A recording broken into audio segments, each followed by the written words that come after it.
Thanks for joining me for another episode of YQG in Bloom. I'm your host, Tracy Martins, and today we are continuing our Black History Month with Carlos Anthony, who not only wrote the new play for act theater called The Price of Freedom, he's also the star in it, which is amazing. We're gonna get to that in a moment. And I have Elise Harding-Davis, who is one of the most knowledgeable women in Canadian Black history. You know a little bit of everything. I have pages on her. Hello. Okay, Carlos, you have done everything between producer, director, screenwriter, you're an author, and now you wrote for the stage. What made you want to get into that? I've always loved theater and had an appreciation for it, but never had the confidence to dive into it. I've always wanted to seek mentorship to just advance in my practice. And I've just been fortunate to be on Irene Moore Davis's heart and mind when this opportunity came to collaborate with the ACT collective. Who came up with the idea for the John Anderson story? Well, actually, it's interesting how that happened. So originally when they had reached out to me, I was like, let me see if I can find you somebody else to write this because I have no experience in theater and I just wanted to meet expectations. Mm-hmm. Then Moya, Chris, Shelley, and myself went on a date. We went to the Amherstburg Freedom Museum, and there I was able to learn a little bit about Black Canadian history. And I'd watched this YouTube video that the Freedom Museum has, and John Anderson's story was the one that piqued my interest. With my experience, just learning about the Underground Railroad, transatlantic slave trade, it's always been very triggering and traumatic for me, especially being, one of 3 Black kids in my classes or in my elementary school. When we would hear those stories, I would just want to hide underneath my desk because everyone looked at me as if I was an enslaved person. So when I learned about John Anderson's story, a man who murdered a slave owner and bounty hunter in self-defense and lived to tell about the story, I just thought that this was a story that needed to be told. That, and because he also changed our laws in Canada, the Webster-Ashbury Act or Treaty, and it affected the way that the British governed us. It also affected our relationships with the Americans. And shortly after the trial, we went into the Civil War. So I just thought it was super cool. And writing it as a spy thriller rather than a triggering, traumatic story, like most of the stories I had watched or learned about growing up, I just thought it was super important and that it could change the perspective of many other youth, including my son, who's in the room with us today. I'm really glad that you said that you're doing it as a spy thriller because, stories like that are so profound and heavy-hearted, but this has a really great ending for it. He did a lot for Black Americans, Canadians in general, and it needs to be told without tissues in hand. And then we have Elise here, who you ran the Amherstburg Freedom Museum for how many years? 32. Wow. Yeah, it was mind and world-changing for me. Mm-hmm. Opposite to Carlos, truthfully, I was always very proud of being especially a descendant of escaped slaves. These were people who got up and walked away with nothing, to nothing, and made something. And the John Anderson story is special because he was here in this community when he first escaped from slavery. So when I heard that a play was being written, one of the museum board members asked me to come to the first ACT program that was deciding who was going to be what and what was going to be where. And I said, oh, good, yeah, sure, I'll do that. And I listened, and I thought Carlos had done an amazing job, but there were little facets, being a perfectionist and an historian, that I wanted him to chat with me about and see if we could make a more impactful presentation. I'm looking at everything that you have done to help the Black community in Canada is just amazing, let alone Windsor. And you're still continuing on with that legacy, which is just, I find it just fascinating. I think that I was God chosen. I've had the opportunity to do so many things that I wanted to do. Again, like Carlos in class, the only era of Black history that was dealt with was slavery. Mm-hmm. I came from a family and heard all kinds of different stories, and I knew that that was not correct. I was the little black kid in the front row, the egghead with the glasses, with my hand up. Mm-hmm. And I'd always be told, well, thank you, Elise, not today. I was never satisfied with that. I had the opportunity from God knows where to become the curator of a museum that dealt with Black history and helped to legitimize us globally. And that's what I've been doing. I'm really honored that Moya and Chris asked me and trusted me with the story of the making of the Price of Freedom. And I was able to do the podcast at the Amherstburg Freedom Museum, which I had no idea even existed. I was blown away when I went there, and I'm really glad that they weren't ready for us when we went there. And I was able to just look at everything, and it was very, very emotional for me. And you, Carlos, you are the author of the Global Student Reading List and national bestseller Shades of Black. Can you give me a little hint as to what that's about? Yeah. So I wrote Shades of Black, I would say probably in like 2022. And it was just kind of a way for me to kind of like heal and process what my experiences were like in high school. I grew up in Rexdale, and the story is about me transitioning from a predominantly white school to a predominantly Black school and experiencing culture shock. The way that I grew up, to give you context, my parents, they migrated over here from Guyana, which is in South America. And they worked really hard to make sure that I had every privilege. But whenever I tried to get closer to my Guyanese heritage and culture, they would mock me and tease me. And it kind of like just pushed me away. So I started to kind of become like an elitist, even though I didn't feel accepted by my white peers.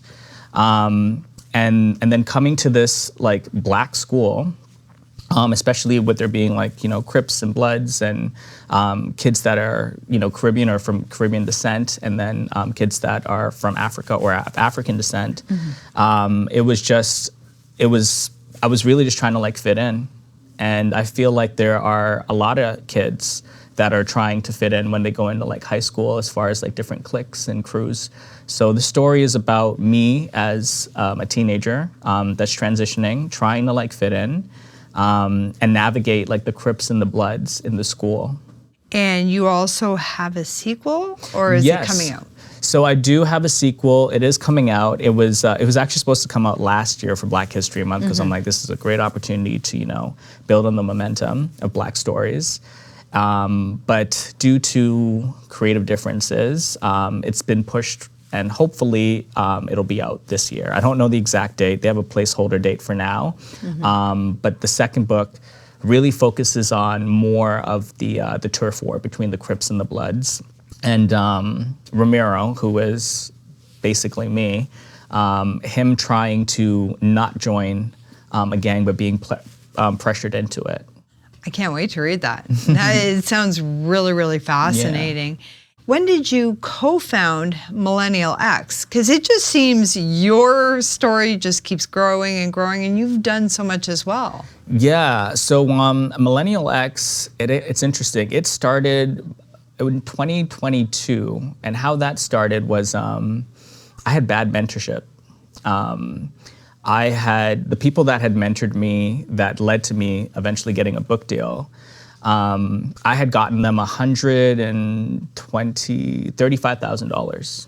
And as soon as the money came, our relationship changed. So I didn't get paid what I was supposed to get paid out of the project. And they were looking for someone to kind of replace me, like behind my back. So what I was doing was I was actually practicing everything that I had learned from other mentors that were mentoring me in filmmaking. And a friend of mine he works at CBC, but we had worked together in HR prior. And he was just seeing everything I was doing on social media, and social media makes you look bigger than you actually are. So he reached out to me and he's like, we're actually looking to connect with artists in the community. And because we know how challenging it would be for us to compete with Netflix and Paramount and, you know, the bigger networks. So he said, we have this fund and it's not being used the way that it should. Do you think that there could be an opportunity for us to collaborate? So I told my writing partner at the time, who became my business partner, about the opportunity. She came up with this proposal. We pitched it to them. And that's how Millennial X was created. And how's it going so far? It's been hard to manage because I am a full-time artist. I was very fortunate last year to receive a grant from the Canada Council to tour across Canada for Shades of Black. So that made it very hard to manage it. She's still like managing it, and we also have Andrina Hofferden, who is also helping to like manage it. I've also been awarded like other grants to do like other productions that I've been trying to manage as well. Last year I directed like my first short film. Before I was just like writing and ghostwriting for like other people. So it's just been hard to manage, but we've done great work. We did Nuit Blanche last year, had thousands of people show up, where we collaborated with BIPOC artists throughout Canada, and we allowed them to screen their films in front of thousands of people. And that was our second year doing that. And you know, to this day, we've helped hundreds of people basically learn how to write a project, package it, produce it, and we connect them right to the broadcaster so they have an opportunity to pitch it. For me, I just believe in being a one-stop shop, and I think the problem with so many of these like mentorship programs is you learn one thing, but then there's no opportunity afterwards. It's part of the reason why I loved Act Windsor so much, because you write a play with them, and then you actually get to see it live on the stage. Mm-hmm. And we're so aligned on that, and I'm so grateful to Chris and Moya and Irene for even connecting me with them. And now I want to talk to Elise, because I have pages and pages of stuff that you have done on top of the Amherstburg Freedom Museum. I'm reading here, and Elise, you have an impressive volume of work. Well, the base is anything Black related I'm interested in. Mm-hmm. And will research, interview, write, mull over, and improve. And it's just an ongoing life.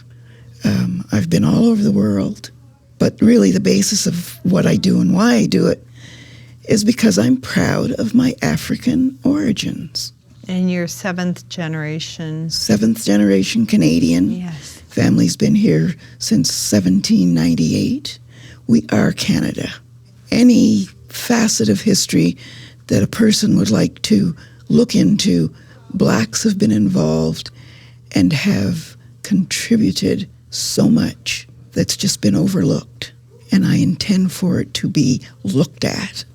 Yes. That's my life. Have you written any books? I have. I've written several books and co-authored several. And in fact, I'm researching a book right now on the Essex County area process called the Refugee Home Society Group, which involved Henry Bibb and his wife Mary and American philanthropists who helped refugee slaves settle in Essex County. And it's fascinating.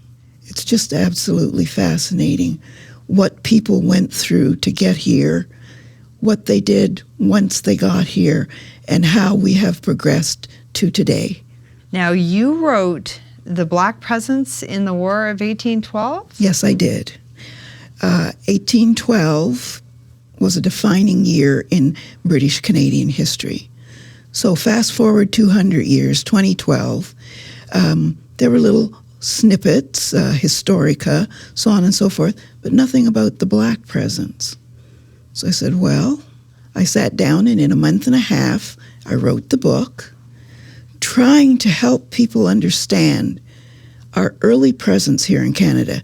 We didn't start with the Underground Railroad. We started the Underground Railroad. From the late 1700s on through, we were here, and blacks fought in all the major confrontations on the North American continent, including the War of 1812. And so I segmented it by province, and I featured a few black heroes, because Canadians don't do heroes. One being John Daddy Hall, who was born in Amherstburg of a full-blood Indian father and escaped black mother. And his story is phenomenal. It's something that a play could be done on quite easily. Oh, we'll have to put that in the to-do books. Yes. Which is it's just growing. It's growing. It is. I mean, like, that picture in the Amherstburg Freedom Museum of all of the black soldiers in that one platoon. Right. That's the 2nd Battalion from the Yeah. First World War. And over 100, close to 150 men from Windsor, Essex County were in that battalion. Phenomenal stories there, too. Oh, It's never ending, really. Chris, don't even look at me. I see you. Chris, look at me. I'll talk to you. He's just wants to add more to my plate. I'm already full. I'm good. bloated. You're never full. You think you're full? You're never full. God, we could do probably about 4 podcasts just on the history of Elise here, because you've also done the African Canadian tour program, That's correct. and you're still a tour guide for that? I am. You know, I've retired 3 times in my life. Just like Michael Jordan. And now that I'm retired, I'm busier than I was when I worked. That's usually how it goes. Yeah. There's always something to do. Mm-hmm. And there's always somebody calling me, knocking on my door, tweeting me, blah, blah, blah, blah, blah. Can you come and help with the play? Yeah, Elise, do you know anything about, Elise, would you have time to? And I really have a difficult time saying no, because it's so important that Black history be given its proper place. It's like this. It's not like this. We're not a whole bunch of militants hoping to be a part of the group. We are the group. That's how I see it. I love it. I love that. And Carlos, you are now acting. You are the star in The Price of Freedom. How Good. is it acting your words? It's challenging and unexpected. When I wrote the play, I didn't write it to act in it. I wrote it for other people to say those words and to act in it. And for me, even as a writer, I'm like a method writer, right? I've been writing a lot of projects, so emotionally, I'm on an emotional roller coaster because I'm feeling all of these emotions as I'm creating all these characters. In preparing for this play, being angry, obviously it's an emotion that makes you feel upset, but there are times when we're in rehearsal and I'm yelling at someone and then I just feel like crying afterwards. And I know for like John, even though, he's not here to speak to me, that he must have been on an emotional roller coaster from having to leave Missouri, to doing everything he had to do to come to Canada. And then after being in Canada, trying to fit in. And then this is something that's happening to him when he's 19 years old. You know what I mean? At 18, I had a child, right? So I can only imagine what it's like to have to leave and then not want to repeat what had been done to you. And I can only imagine. So preparing for this role has been quite challenging because I do want to meet expectations, and this is my first time acting, period. And do the hardest one on stage. Yeah, I thought about it when we were looking to cast other roles, and I was like, well, maybe I could be a protester, start off something small. And then I guess God had other plans. I wish he had sent me a text message 8 months ago because maybe it would have been a different conversation. But Chris has been incredible as a director. The whole team really have, Christina Orlando has been great in just like encouraging me and telling me that I'm doing a good job. And Jackson has been giving me tips, and some of the other actors, like Jordan Yusuf, has also been giving me some tips as well. So it's just been, I've just been feeling so supported, and my confidence is going up the more that I memorize my lines. And the more that I work with like Chris and everybody else. That's wonderful. I can't wait to see this production. I really can't. And this is going to be in Windsor, Ontario, the Capitol Theatre on February 28th and March 1st at 7:30 p.m. I'm reading off of the thing here. And March 2nd at 2 p.m., Capitol Theatre. Get online and get those tickets, because this sounds like an amazing production. I can't wait. And I want to thank you both, Carlos and Elise, for being here today with me and sharing just a smidgen of your stories, because we could probably go on for another hour or two. I can't tell you how proud I am to be involved in this podcast today. It's like a culmination of my dreams, that a young black man has the ability not only to write, but to portray a history that happened right here. And a young woman like yourself to film this and make sure that the community is aware that something so wonderful is happening. And by the way, the museum's 50th anniversary is this year, September 20th. Not sure what date the big event will be. But I'm so proud to still be alive, to see some of the fruits of my small endeavors come to something so wonderful. And I'm very, very proud to be a part of this journey and to meet wonderful people like you both and the people at the Amherstburg Freedom Museum, and to learn more about Black history. And I think that's probably why I've gotten so nervous when I've been doing these podcasts, is to make sure that I'm able to bring these stories out as well as what I can, being that I am less knowledgeable than what I probably should be. And I'm glad that finally we are able to tell these stories, and I appreciate you both, and I can't wait to see you, Carlos, on stage. Right. I will be there.